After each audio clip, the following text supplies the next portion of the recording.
Hey everybody, what's going on? Hexlex here. So I've got another Master Duel video for you, but this one's going to be a little bit different. This one's more of a discussion piece. I want to talk about a video that came out very recently. It's very recently at the time I'm recording this. It's barely under 24 hours old at this point, by MBT, called The Master Duel Problem. If you haven't watched this video yet, I'm going to go ahead and link it in the description below. It's going to be right at the top, so it's easy to find, and I highly recommend giving it a watch because it's, as always, a very well-made video by MBT. And he brings up a lot of really good points in it. A couple of those points that he brings up, for those who might not want to watch the video or just want a quick summary for whatever reason, the points that he brings up are mainly that Master Duel has a very difficult time translating the game into being able to be played in like paper and like the TCG for two main reasons. The first of which being the difference in formats, and the second of which being complexity. To be fair, he actually makes 3 points, but the points I think about the difference in format and the time it takes between cards coming out in paper as opposed to Master Duel are more or less both just format differences.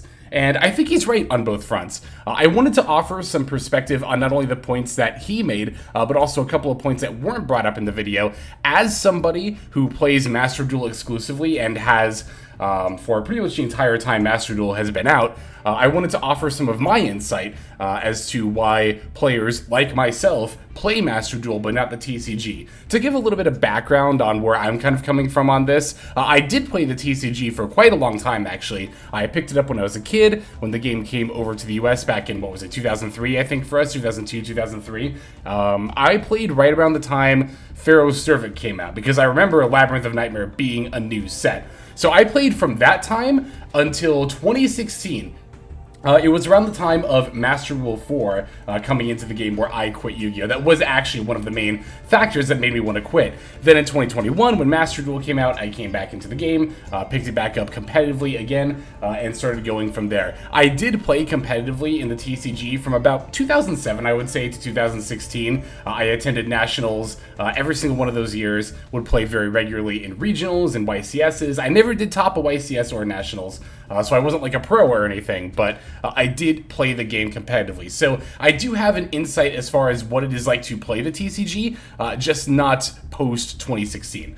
So the first thing that I want to talk about are, again, points that MBT made in his video here, mainly the sort of complexity and format difference issues. So, as I touched upon at the beginning of the video there, I do agree with him on these issues. I think that the format differences as well as the complexity issues do make it very difficult to translate Yu-Gi-Oh! From a digital front like Master Duel onto playing it in paper in the TCG. The format differences I kind of think speak for themselves. Obviously, not only does Master Duel operate on an entirely different ban list than either the TCG or OCG, but on top of that, Master Duel also is about 9 months to a year behind both formats. It actually kind of varies because sometimes it's weird, right? And I think that is a lot of the problem, is that it's weird. It's not like we're just firmly a few months behind. It's that cards get released in Master Duel not just at a different time, but in a different order than they were released in the TCG/OCG.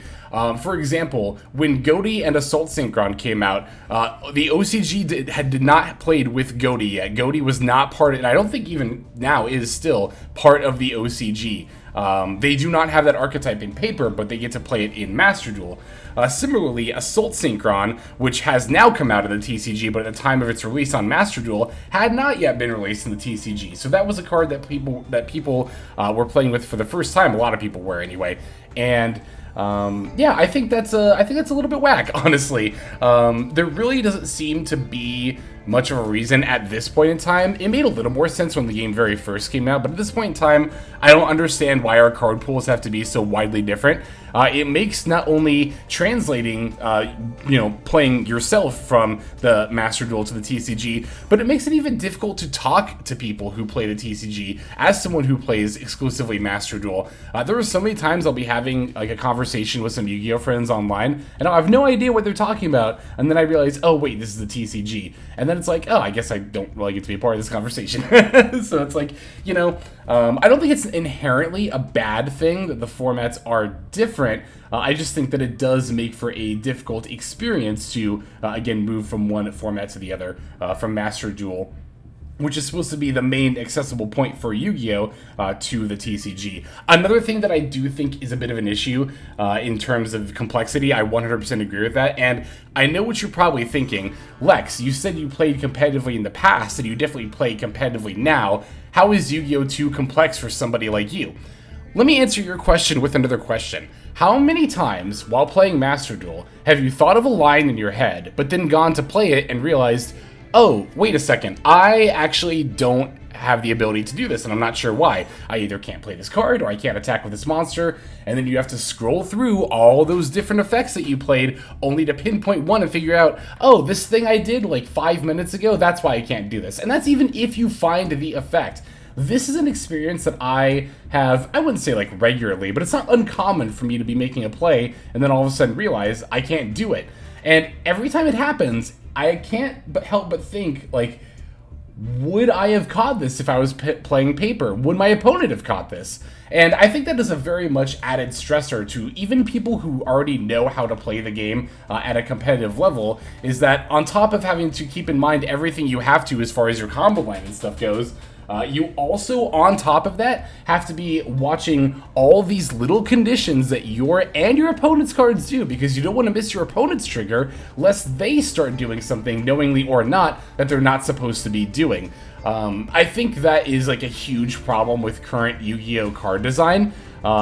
Is the random little conditions of like, do this effect, but for the rest of the turn you can only summon fiend monsters, you can only attack with zombies, you can only summon monsters from the extra deck if they're synchro monsters. There's so many of these little conditions on cards now, and again, they're so easy to forget or misread or just misremember that I honestly think that is an issue. Okay, so let's talk about the big factor that I don't think was discussed in MBT's video that I saw a lot of comments about, and it was the first thing that I thought myself once the video was over. As somebody who plays Master Duel, but not the TCG, I can tell you that format differences and complexity are actually not the biggest factors as to why I don't play the TCG. The biggest factor is, as this section started with, money. Yu-Gi-Oh! Is stupid expensive to play in paper. This is, to be fair, true of a lot of TCGs, but I wanted to grab this TCG player article that shows, you know, the best decks from the North American WCQ to kind of highlight this, because this article not only includes the list, but it also includes total prices for the deck as well as individual card prices. And yeah, I think it's pretty stupid that if I, as a Yu-Gi-Oh! Player who, like, I don't know, not that this really has anything to do with it, but, like, you know, I know what I'm doing. I'm not going to be making, like, unsound investments. If I want to play a competitive deck, you know, I don't have to, like, go through the hurdle first of having to know to buy singles instead of just opening packs, of doing research and all that. But despite having all this knowledge, it does nothing for me if I don't want to shell out $500+ for a deck. Now, to be fair, there are some outliers, like, you know, for a higher runic sprite, but for a deck to still be over $250 to be considered on the cheaper end of the spectrum is, I think, frankly wild. Yeah, all the rest of these decks are $500 to up to $700, and I think that's frankly ridiculous. You know, of course, this is true of every TCG. This is not something that is 100% unique to Yu-Gi-Oh! In fact, it's something that we've seen play out in another TCG that has a digital counterpart as opposed to a paper counterpart, Magic the Gathering. So standard format, which is Magic's, you know, kind of rotation format, that was once very widely played in paper. But now you hardly see it played at all. On both a local and a national level, standard paper tournaments are starting to fall off, and quickly. However, standard is as popular as ever on Magic Arena, and as you might be able to guess, the reason that this is the case is cost. In a digital card game, pretty much no matter what the formula ends up being as far as how you get and get rid of cards, In a digital card game, it's always going to be more easy to play when it comes to cost, because you have the ability to buy cards at a much cheaper rate, and moreover, if you need a specific card, it's simply a matter of disenchanting other cards as opposed to forking over $30 for like a copy of, well, not that we can craft Cashier Fenrir in Master Duel because of the time difference, but yeah, it's definitely a lot easier to come up with 3 URs that you're not really interested in playing anymore than it is $30. I mean, for most people anyway. And I do think that this is far and away the most prohibitive kind of factor when it comes to why I think many people do not play the TCG.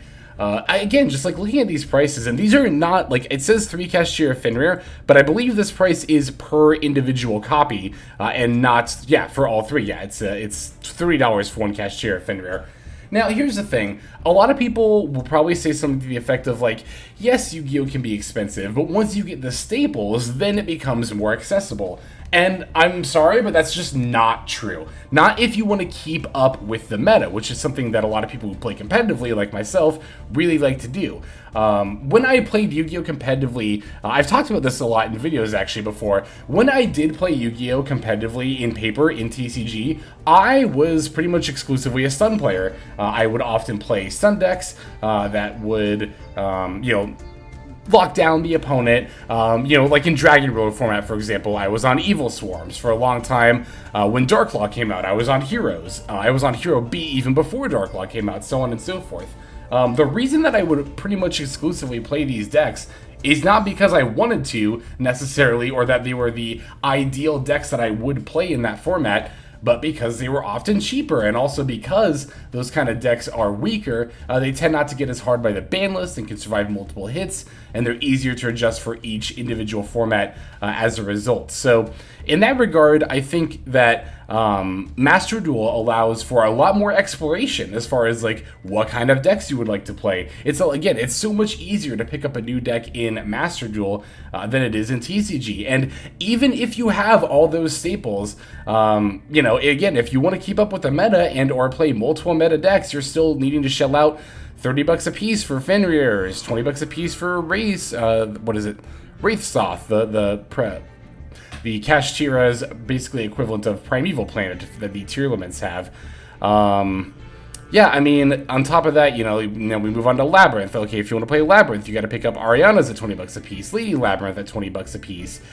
You got to pick up the actually, that looks relatively it as far as like expensive cards in that deck go. But still, I mean, even if you do have all the other staples, just noting the expensive cards, like, you still casually need to drop like $100 on specifically Labyrinth stuff. And again, like Pearly, look at this, like $40 a copy for the Pearly, the actual monster, closer to $30 for My Friend and for Happy Memory. And it's like, you could make the argument that like eventually these cards will be reprinted, and yes, that is true, but by the time these cards get reprinted, this deck isn't meta anymore. That's like the whole point, is that if you want to keep up with the meta and actually play multiple meta decks or keep cycling meta decks, you need to keep funneling a significant amount of money into the game, which is not feasible for a lot of people to do. Myself included. I know it's easy to think like, if you make YouTube videos about Yu-Gi-Oh, like, surely you can afford any Yu-Gi-Oh deck you want. No, I can't. I very much can't. I will be the first to tell you that.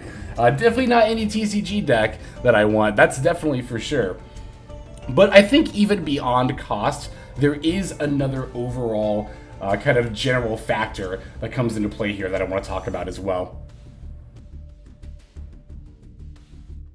So I think even beyond complexity, format differences, and the ever-prohibitive dollar bill, one of the main things that keeps me from kind of trying out the TCG again and moving away from Master Duel is general accessibility of just being able to play a game of Yu-Gi-Oh! When I say accessibility, I'm not referring to accessibility in the same way when I was talking about complexity, right? That kind of accessibility is just the ability for people to reasonably get into the card game, no matter what skill level I guess you're at.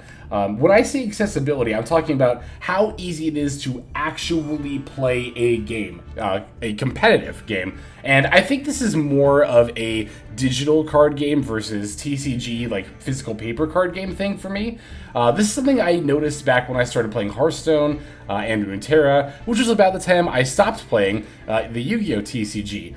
It's a lot easier to get better at a digital card game than it is a physical one, just because of how much easier it is to play a game. Like, for example, right, if I want to play a game of Master Duel right now that's going to be reasonably competitive, will challenge me at my level, and give me that kind of experience that I'm looking for, it's easy. I literally just go over to Duel, I go to Ranked Duel, and then I click Duel, and that's it. It's literally 3 clicks, and then I'm there. When it comes to trying to accomplish that, playing the physical TCG, it is so much more difficult. It really is, because one, you have to, like, if you don't have a locals or regional area around you where you can play in competitive tournaments, then you're already just SOL. You already really can't feasibly play the TCG competitively. And even if you do have access to those things, you're still a lot more limited in the amount of time that you can spend playing competitively. I mean, think about it, right? Even if you are fortunate enough to live in an area where you have multiple locals, and let's say you can go to 3 locals a week, each of those locals being 12 rounds. Let's even say you're a competitive player and that you are able to reasonably get like top 8/4 at each of these locals. So you're looking at playing, we'll say 5, we'll be a little bit generous and say 6 rounds, right? So 6 rounds of Yu-Gi-Oh! 3 times a week at your local tournament is 18 matches of Yu-Gi-Oh! A week, which, to be frank, that alone is not playing enough to, like, you know, get better competitively. You do need to be playing more than that. And even then, when you play those matches, like, it's locals, right? You could still get paired against, like, an 8-year-old kid, which sucks, by the way. Nobody likes doing that. And if you enjoy smurfing like that, you should really evaluate your life choices. But long story short, you're not guaranteed that each of those rounds is going to be, like, good, intense, competitive gameplay. They could be non-matches one way or the other, whether it's you winning or you losing. And that just, again, it makes it so much more difficult. Now, of course, you could always hop on one of the sims here for the TCG, whether that's Edo Pro, whether that's Omega, whether that's Dueling Book. But again, we're not talking about, you know, necessarily playing digitally. I'm talking about, like, the physical card game, the physical TCG. Also, I will say that, like, playing in a high-level competitive tournament on Master Duel is so much nicer, so much better than playing at, like, a regional or a YCS or nationals. Like, here's the thing. I do think it is fun to go to one of those big events because, you know, oh, you get to, like, meet a lot of Yu-Gi-Oh! Players. It's obviously a hobby that you're all interested in. Ideally, you're going with friends who also play competitively. That makes it a lot more fun. But even if those factors all line up, you're honestly still looking at a grueling slog of a weekend just to play some competitive Yu-Gi-Oh, right?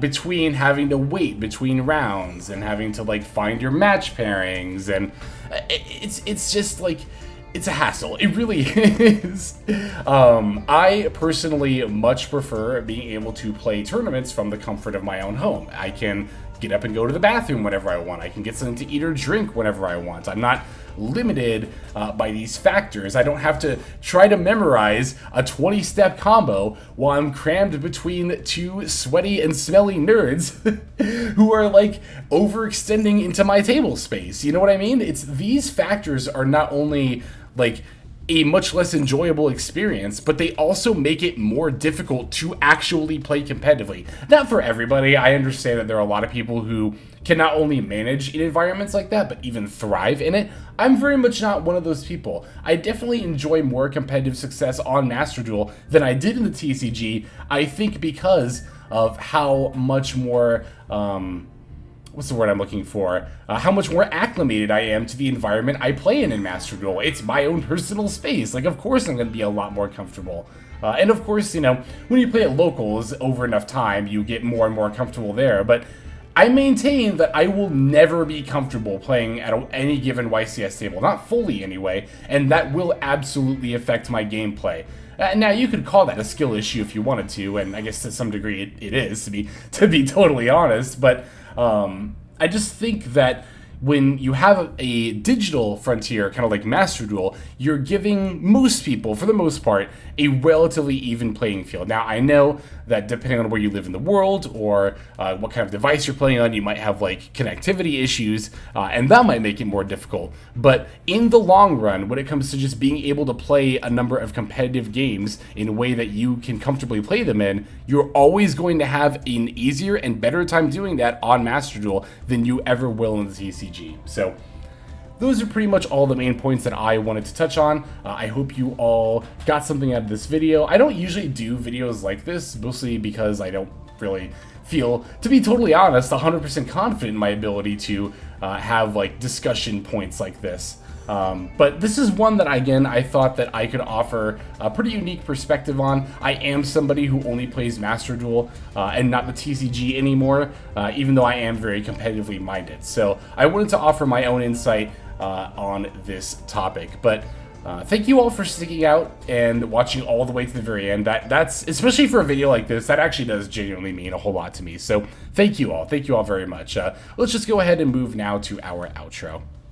Alright everybody, thank you so much for watching all the way to the very end of the video like this. That means a whole lot to me, not just personally, but it's also a great way of supporting the channel as well. If you're interested in supporting the channel in other means, you can of course feel free to comment and or subscribe right here on YouTube. I'm always looking to the comments section. You guys leave some pretty awesome feedback as far as like constructive criticism goes when it comes to deck building, gameplay, channel content, all that stuff. So feel free to leave your opinion down there. I will be sure to take a look at that there. And then subscribing is going to be the best way to get notifications of when these videos drop. That does happen every day, by the way, so if you're looking for daily Master Duel content, you've come to the right place. And there are more places where you can get some daily Master Duel content. If you check out the description below, follow the top link over to my Patreon page. There for just $5 a month, which is as much as you pay for a booster pack. You'll find a lot more value than a pack full of filler over there. We've got some previews for content upcoming here on the channel. We've got some exclusive games that are only posted over on Patreon over there. We've got some Q&As, and then you can also have your name featured in this lovely credit sequence where I thank all of the people who are helping contribute over there on Patreon. It's a huge support to the channel, and it really means a lot as well. So thank you everyone who is donating that is featured here on screen. And again, you know, it's not just a pure donation. You do get some more daily Master Duel content over there just for being a part of the Patreon. But I think that's about all the time that I have for today's video. Once again, I just want to thank you so very much for sticking all the way to the end of the video. Again, it just means a lot, as I do put a decent amount of work into getting these videos out every single day. But that's about all the time that I've got for now. So without further ado, this is Xlex. I'm signing out, and I hope you have a fantastic day.